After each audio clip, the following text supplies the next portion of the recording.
Hey guys, welcome to Breaking Burke. This is my YouTube channel about houseplants and gardening here in the desert of Albuquerque, New Mexico. You can see we are at our containers today. I wanted to give you an update on our outside containers. This one is the one that we put a couple houseplants in.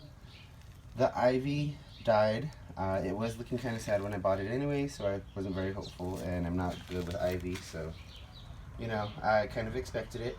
But I did replace it with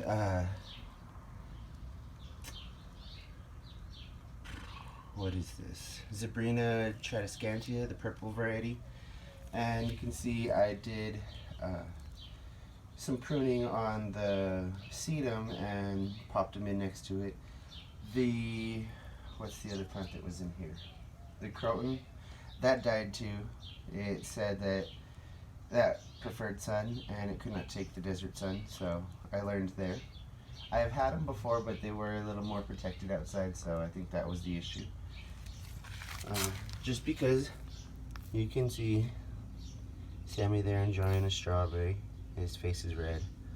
It is not blood, it's strawberry juice and pulp. But he's loving it. We're gonna walk around here so we can see the other containers. This one here is our fall one that is meant to be moved to the entryway when fall time comes, and it'll be nice and full and lush. You can see the dusty miller's kind of lagging there, but just does still add some color. The sweet potato vine's doing amazingly, and the marigolds are doing alright. They finally started to bounce out of their transplant shock. Now these aren't such a success story. You can see that one there in the front is looking pretty ravaged, and all around you can see burnt edges. This one the tag said full sun, so I figured, well, they must know what they're talking about, and I put in full sun. It could not handle the full sun. I tried throwing extra water at it. I tried moving it around. I had to put it here on the east side of the house where it gets less sun and is more protected. And you can see here, it is starting to bounce back. There are some new growth that looks nice and supple and not burnt or scorched. But it was really hard on the plant, so you guys do want to make sure you keep an eye on your plants. If throwing extra water at it's not helping, you might need to move it just because the sun is, it's really hot out here, guys. Here lately, it's not even been as hot as it was a couple weeks ago, but I think that's when most of this damage happened.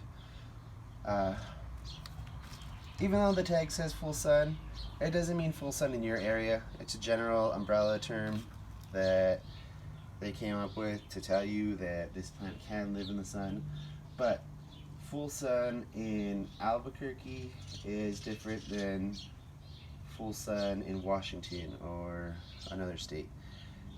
Wherever they make these tags for, they should actually be a little more specific and say full sun in this area, or even have generalized tags that say full sun in the southwest, or I think they could do a lot better job on that.